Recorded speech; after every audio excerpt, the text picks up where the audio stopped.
역대하 16장이 되겠습니다. 역대하 16장 구약성경 676페이지 구약성경 676페이지 역대하 16장 1절에서 14절 말씀 우리 다 같이 찾아서 함께 읽도록 하겠습니다.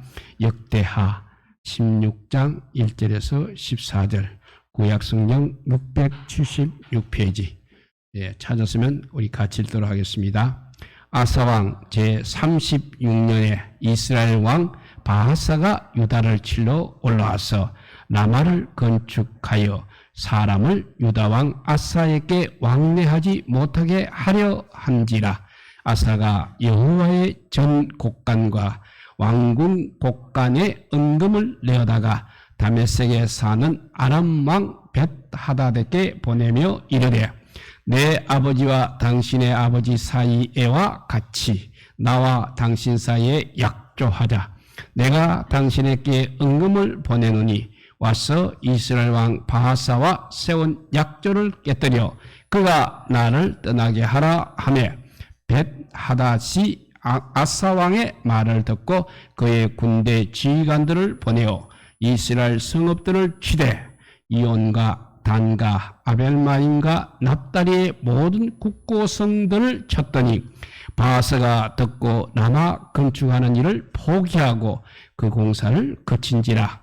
아사 왕이 온 유다 무리를 거느리고 바하사가 라마를 건축하던 돌과 제목을 운반하여다가 게바와 미스바를 건축하였더라. 그때 선견자 하나니가 유다 왕 아사에게 나와서 그에게 이르되 왕이 아람 왕을 의지하고 왕의 하나님 여호와를 의지하지 아니하였으므로 아람 왕의 군대가 왕의 손에서 벗어났나이다. 구스 사람과 룹 사람의 군대가 크지 아니하며 말과 병거가 심히 많지 아니하더이까. 그러나 왕이 여호와를 의지하였으므로 여호와께서 왕의 손에 넘기셨나이다. 여호와의 눈은 온 땅을 두루 감찰하사 전심으로 자기에게 향하는 자들을 위하여 능력을 베푸시나니 이 일은 왕이 막는 데에 행하였은즉 이후부터는 왕에게 전쟁이 있으리이다 하며 아사가 노하여 승련자를 옥에 가두었으니 이는 그의 말에 크게 노하였음이며 그때에 아사가 또 백성 중에서 몇 사람을 학대하였더라. 아사의 처음부터 끝까지의 행적은 유다와 이스라엘 열왕기에 기록되니라. 아사가 왕이 된 지 39년에 그의 발이 병들어 매우 유독하였으나 병이 있을 때 그가 여호와께 구하지 아니하고 의원들에게 구하였더라. 아사가 왕위에 있은 지 41년 후에 죽어 그의 조상들과 함께 누움에 다윗성에 자기를 위하여 파두었던 묘실에 무리가 장사하되 그의 시체를 법대로 만든 각양향자료를 가득히 채운 상에 두고 또 그것을 위하여 많이 분향하였더라. 아멘. 이 아사왕의 마지막 시절을 마지막 한 5, 6년간을 오늘 말씀하고 있습니다. 아사가 처음에 왕이 되었을 때 한 15년 동안 평안이 있었습니다. 이어서 그 5년 중간에 전쟁이 있었고 그 다음에 15년부터 35년 그러니까 한 20년 동안 또 두 번째 평화를 누렸습니다. 그러나 이제 아사왕 36년이 되었습니다. 이때 이스라엘 왕 바하사가 유다를 침범했습니다. 그러자 아사왕은 여호와의 전 곡간과 왕궁 곡간의 은금을 취하여 아람 왕 벤하닷에게 보내며 바하사를 치게 하였습니다. 정치가로서는 할 만한 일이요 있을 수 있는 일이기도 합니다. 그런데 오늘 7절에서 9절에 보면 선견자 하나니가 지적합니다. 어떻게 지적하냐면 그 전에 아사왕 초기에 구스 사람 세라가 100만 명의 군사와 병거 300대를 거느리고 유다를 쳐왔을 때에도 아사가 이러한 태도를 취했느냐 하는 것입니다. 그때는 아사왕이 정말 여호와를 의지하고 그 백만 군대를 물리치지 아니하셨습니까? 라고 했습니다. 그런데 그날의 그 아사왕이 오늘의 어디에 있느냐고 했습니다. 오늘의 아사가 한 일은 그날의 아사에게는 도저히 찾아볼 수 없다는 말입니다. 그날의 아사가 한 일 가운데는 오늘의 아사 역시 찾아볼 수 없는 것입니다. 그러면 오늘 아사왕이 한 일은 무엇이겠습니까? 첫째, 여호와를 의지하지 않고 사람을 의지하였습니다. 두 번째, 하나님을 의지하지 않고 사람을 의지하였기 때문에 성견자 하나니를 옥에 가두었습니다. 세 번째, 백성을 학대하였습니다. 네 번째, 또 발에 병이 들자 여호와께 구하지 않고 어원들에게 구하였습니다. 앞에 14장 아사의 초기 14장 당시에 그렇게 하나님을 의지하고 구스의 100만 대군을 물리치던 그날의 아사왕이 어찌하여 이렇게 오늘날 말년에 와서는 이렇게 되었느냐 하는 것입니다. 도대체 무슨 일 때문에 그날의 아사가 오늘의 아사왕으로 몰락을 했느냐 하는 것입니다. 결국 그도 인간 아사이기 때문인 것입니다. 그도 별 수 없이 인간이라는 것입니다. 더구나 아담의 피가 어김없이 흐르는 타락한 인간 가운데 한 사람인 것입니다. 따라서 모든 인간들이 지니고 있는 피조물이라는 인간의 약점을 아사왕도 가지고 있었다는 것입니다. 그런 거로 그에게 오늘과 같은 실수가 있었던 것입니다. 한때는 그렇게 하나님만 의지하던 아사왕, 믿음으로 살던 아사왕, 그도 역시 하나의 인간임에는 틀림이 없습니다.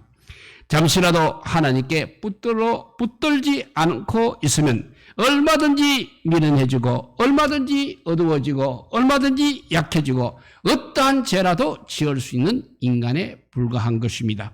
이 자리에서 아무리 잘나고 아무리 훌륭하고 아무리 똑똑하다 해도 우리는 어디까지나 피조물임을 잊지 마시기 바랍니다.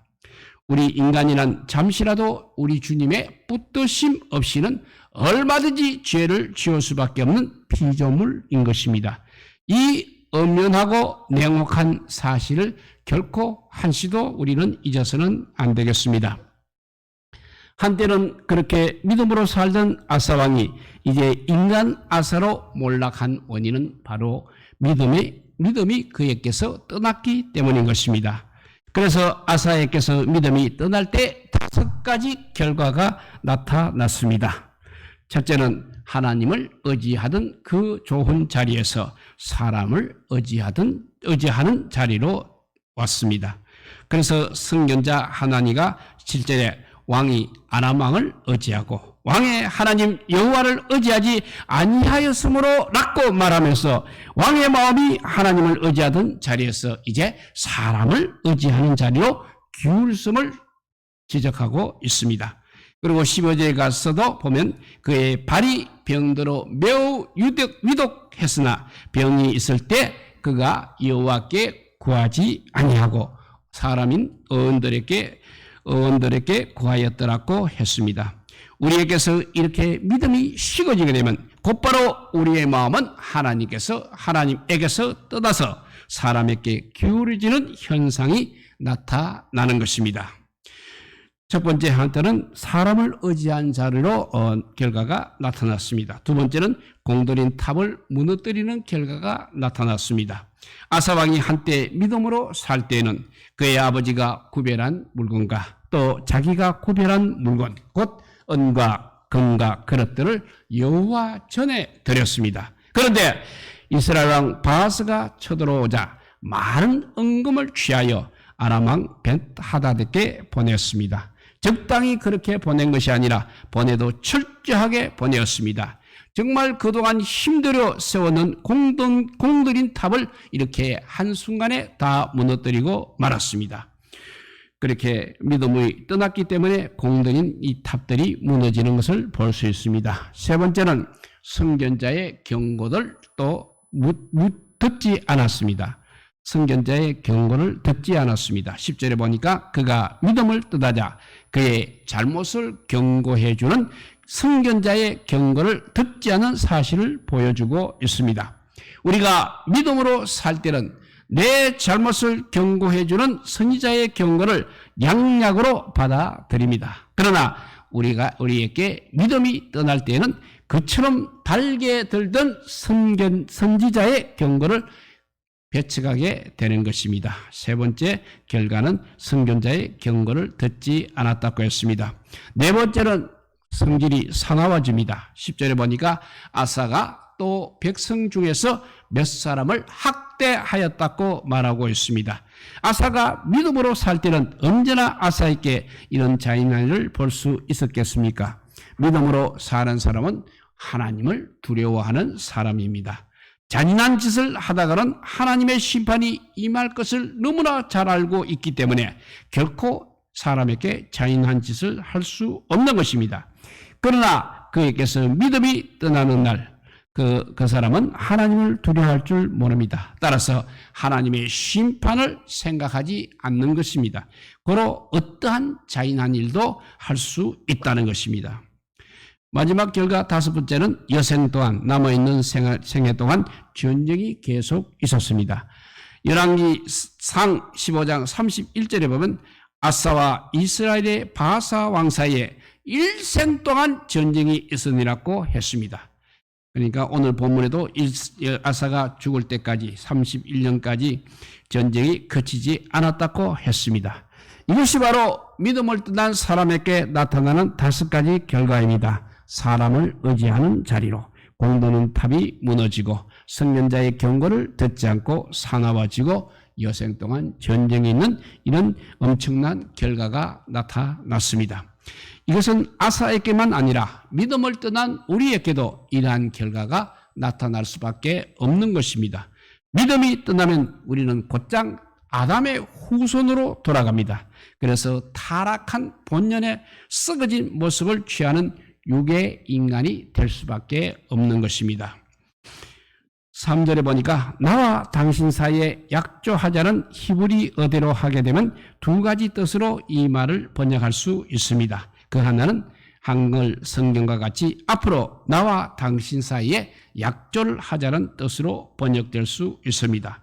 또 다른 하나는 나와 당신 사이에 과거에 이미 약조가 되어 있으니라고 그렇게 번역할 수 있습니다. 즉 아사왕과 아람왕 사이는 이미 과거에 약조가 되어 있었다는 뜻으로도 번역될 수 있다는 것입니다. 여하튼 어떻게 된 간에 아사왕은 과거에 이미 아람왕과 약조를 맺고 있었더니 아니면 새로운 약조를 맺고 싶었던 것입니다. 하나님께서는 이스라엘 백성들에게 엄하게 경고했습니다. 이방 사람과는 절대로 아무런 약조도 맺지 말라고 하셨습니다. 그런데 아사왕은 이 말씀을 어기고 아람왕과 약조한 까닭은 아사왕이 일시적이나마 하나님의 말씀을 멀리하였기 때문에 이러한 실수를 저지른 것입니다. 옛날 이스라엘 백성들에게 아무런 이방 사람들과 아무런 약조를 맺지 말라는 말씀은 신명기 17장 18절 19절에 나옵니다. 읽어보면 그가 왕위에 오르거든 이 율법서의 등사본을 레위 사람 제사장 앞에서 책에 기록하여 평생에 자기 옆에 두고 읽어 그의 하나님 여호와를 경외하기를 배우며 이 모든 율법의 말과 이 규례를 지켜 행할 것이라고 말씀했습니다. 하나님의 말씀을 멀리할 때는 못난 사람만 죄를 짓는 것이 아니라 아무리 똑똑하고 잘난 사람이라도 별 수 없이 하나님을 떠나게 되면 멀리하게 되면 죄를 지을 수밖에 없는 것입니다. 아사왕도 이렇게 하나님 말씀을 멀리할 때 범죄를 하였습니다. 잠언 6장 20절과 21절을 읽어보면 내 아들아 너의 아비의 명령을 지키며 너의 어미의 법을 떠나지 말고 그것을 항상 너의 마음에 새기며 너의 목에 매라고 했습니다. 잠언 또 6장 23절에 가서 보면 명령은 등불이요 법은 빛이라고 했습니다. 아무리 우수한 등불이라도 방 안에 가만히 놓아두기만 하고 캄캄한 밤길을 들을 때 그 빛을 등불을 들고 손에 들고 다니지 아니하면 그 우수한 등불은 나와는 아무런 상관이 없다는 것입니다. 그래서 방 안에 두지 말고 너의 목에 매라고 그렇게 말씀한 것입니다. 잠언 7장 3절에도 이것을 너의 손가락에 매며 이것을 너의 마음판에 새기라는 말씀이 있습니다. 이 말씀처럼 우리가 하나님의 말씀을 우리 손가락에 메고 우리 마음판에 새기고 다닐 때는 우리가 어디를 가든 말씀과 동행할 수 있습니다. 따라서 말씀과 동행할 때는 절대 범죄하지 않게 되는 것입니다. 아사왕은 이렇게 불량하게도 말씀을 멀리 했기 때문에 실수를 했습니다. 우리도 말씀을 멀리하다가 예상하지 못한 실수와 죄를 지을 것이 아니라 하나님의 말씀을 이렇게 목에 메고 마음판에 새겨서 범죄하지 않고 믿음의 사람들이 될 수 있기를 바랍니다. 말씀을 멀리하면 결국 범죄하게 된다고 했습니다.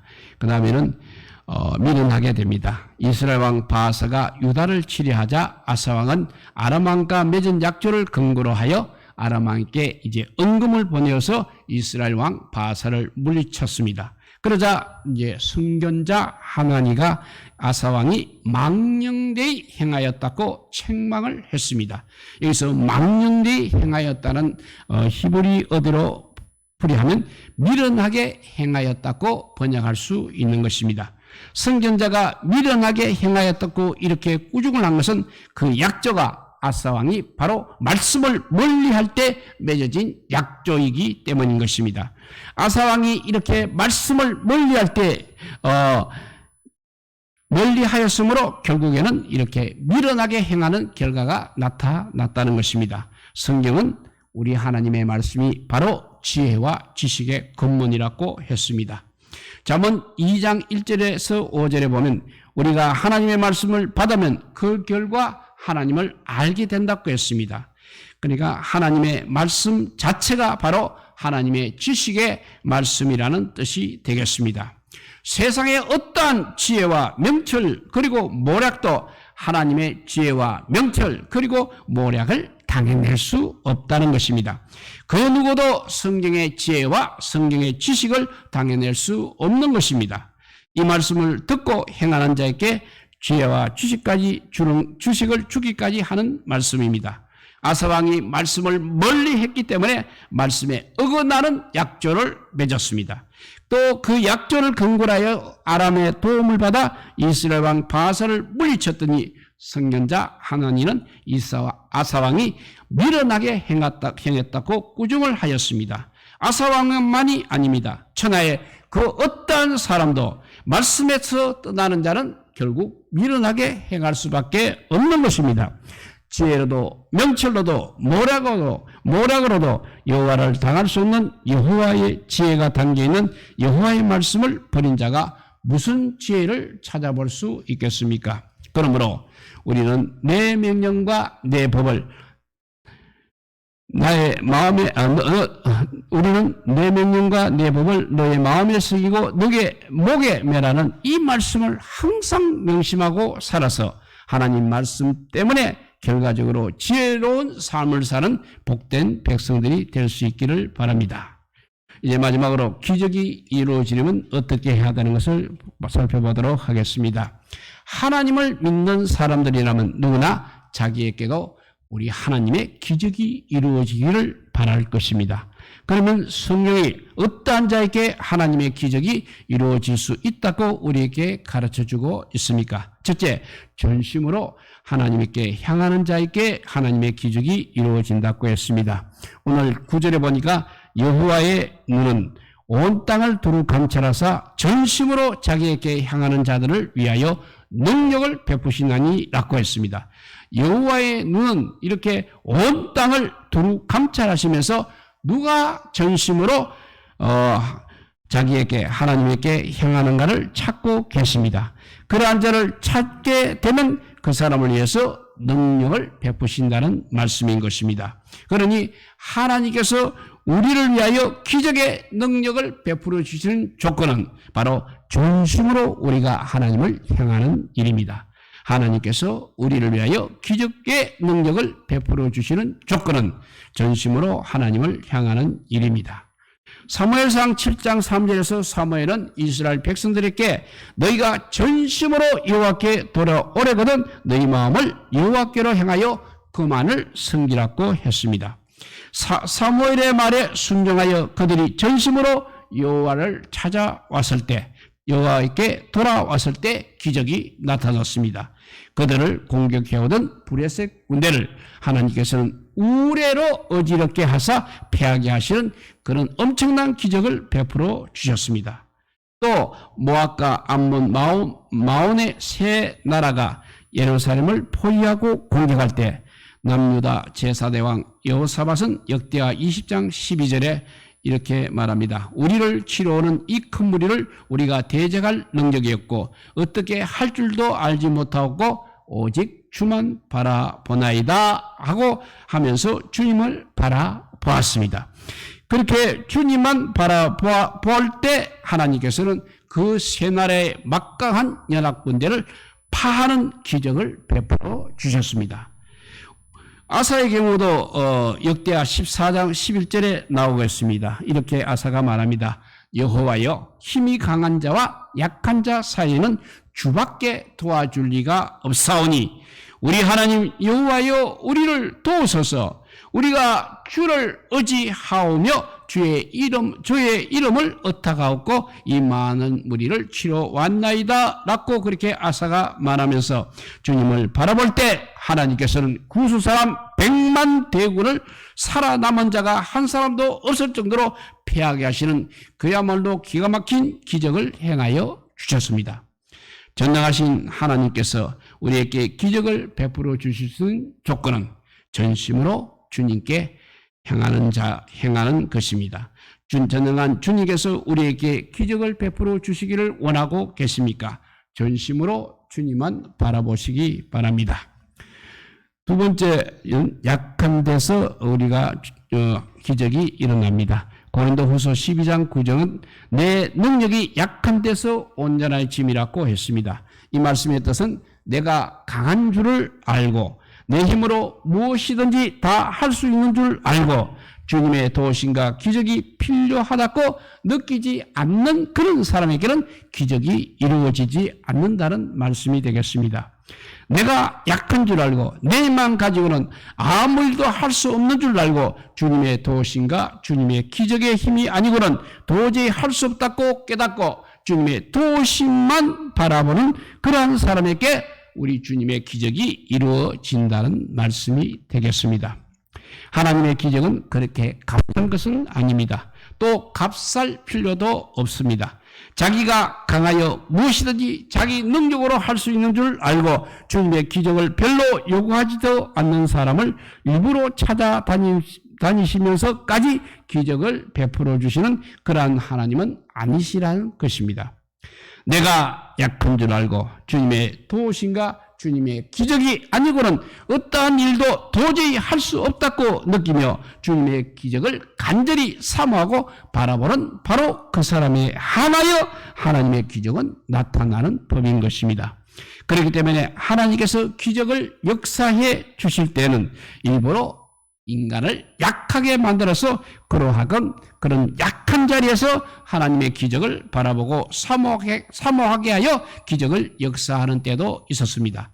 그때가 바로 사사기 7장 1절에서 8절에 나오는 기드온의 경우가 그런 것입니다. 기드온이 이제 미디안과 싸우려고 나팔을 불자 3만 2천 명이 모여들었습니다. 그런데 사사기 7장 2절에 보면 여호와께서 기드온에게 이르시되 너를 따르는 백성이 너무 많은즉 내가 그들의 손에 미디안의 사람을 넘겨주지 아니하리니 이는 이스라엘이 나를 거스려 스스로 자랑하기에 나의 손이 나를 구원하였다 할까 함이라 하여서 이제 3만 2천 명을 단 300명으로 약하게 만들어 주셨습니다. 그래서 그 300명으로 메뚜기 같은 보병과 해변의 모래같이 많은 약대를 가진 대군을 물리친다는 것은 도저히 불가능한 일입니다. 그러나 기드온은 그때 약하여졌기 때문에 주님만 바라볼 수밖에 주님만 바라보지 않을 수 없게 되었습니다. 하나님께서 기드온의 군대 3만 2천 명을 300명으로 약하게 하신 이유는 기드온에게 하나님의 기적을 역사해 주시려는 하나님의 섭리였습니다. 어떠한 자에게 하나님의 기적이 이루어진다고 했습니까? 약한 자에게 역사하신다고 했습니다. 약하되 그냥 객관적으로 약한 자가 아니라 주관적으로 약하게 느껴서 주님의 기적을 삼하고 주님의 도우심을 바라는 자에게 이렇게 기적을 베풀어 주십니다. 객관적으로 그러면 약한 것과 주관적으로 약한 것은 무엇이 다릅니까? 다른 사람이 보기에는 객관적으로 약하게 보이지만 자신은 그냥 강한 줄로 아는 자가 객관적으로 약한 자입니다. 그런데 다른 사람이 보기에는 강하게 보이나 자기가 알기로는 약한 줄로 아는 자가 바로 주관적으로 약한 자인 것입니다. 전능하신 주님께서 기적을 베풀어 주시기를 원하십니까? 그러면 약한 자가 되시기 바랍니다. 그리고 약한 자가 되되 객관적으로 약한 자가 아니라 주관적으로 약한 자가 되어야 하겠습니다. 이렇게 하나님께서 기적을 베풀어 주시는 첫째는 전심으로 자기에게 향하는 자에게 기적을 베풀어 주시고 약한 자에게 기적을 베풀어 주관적으로 약한 자에게 기적을 베풀어 주신다고 했습니다. 마지막으로 기적을 이루어 줄 수 있는 마지막 세 번째 조건은 성결입니다. 여호수아 3장 5절에서 여호수아는 백성들에게 스스로 성결하라고 했습니다. 왜냐하면 여호와께서 내일 그들 가운데 기이한 일들을 행하실 터입니다. 그런데 여호와께서 우리에게 기사를 행할 수 있는 조건은 바로 성결이기 때문에 그렇게 성결하라고 했습니다. 하나님의 기적은 성결을 통해서만 우리 인간에게 전달됩니다. 죄를 통해서는 우리 인간에게 기적이 전달될 수 없습니다. 이사야서 59장 1절에서 3절 말씀입니다. 여호와의 손이 짧아 구원하지 못하심도 아니요 귀가 둔하여 듣지 못하심도 아니라 오직 너희 죄악이 너희와 너희 하나님 사이를 갈라놓았고 너희 죄가 그의 얼굴을 가려서 너희에게서 듣지 않으시게 함이라. 이는 너희 손이 피해 너희 손가락이 죄악에 더러워졌으며 너희 입술은 거짓을 말하며 너희 혀는 악독을 내미라 했습니다. 이 말씀은 전능하신 여호와의 손이 짧아서 우리를 구원하지 못하는 것이 아니라는 것이고 또 그분의 귀가 둔하여 듣지 못하심도 아니라 것입니다. 왜냐하면 오직 우리의 죄가 전능하신 여호와의 기적의 손이 우리에게 미칠 수 없도록 막아버렸다는 그 말씀입니다. 즉 하나님과 우리 사이에 성결이 없다는 말씀이 되겠습니다. 14장에서 아사가 구스 사람을 물리칠 때는 기적이 나타났습니다. 이는 그들에게 그 당시 역대하 14장에는 이스라엘 백성들에게 성결이 준비되어 있었기 때문입니다. 그들에게 준비됐던 성결을 통하여서 거룩을 통하여서 하나님의 기적이 나타났습니다. 우리에게도 이렇게 전능하신 하나님의 기적이 이루어지기를 바란다면 우리 모두 거룩해져야 되겠습니다. 모두 거룩해져서 약한 데서 주관적으로 약한 데서 전심으로 하나님께 향하는 데서 기적을 날마다 맛보시는 우리 모두가 되시기를 주님의 이름으로 축복드립니다. 기도하겠습니다. 사랑의 하나님 감사합니다. 우리 힘으로는 이 어려운 세상을 아버지여 살아갈 수 없다는 것을 늘 깨닫게 하여 주시옵소서. 그냥 하나님 없이 살아도 얼마든지 잘 살 수 있다는 인간의 그 얕은 생각 때문에 많은 사람들이 죄 가운데 빠지는 것을 보게 됩니다. 오늘 아사왕처럼 그렇게 만년이 되지 않게 하여 주시고 우리는 세상 끝날까지 주님과 함께하는 주님의 그 크신 능력과 주님이 주시는 그 기적으로 살아가는 믿음의 사람들이 다 되게 하여 주시기를 간절히 빌고 원하올 때 우리 구주 예수 그리스도 이름으로 기도드리옵나이다. 아멘. 우리 찬송가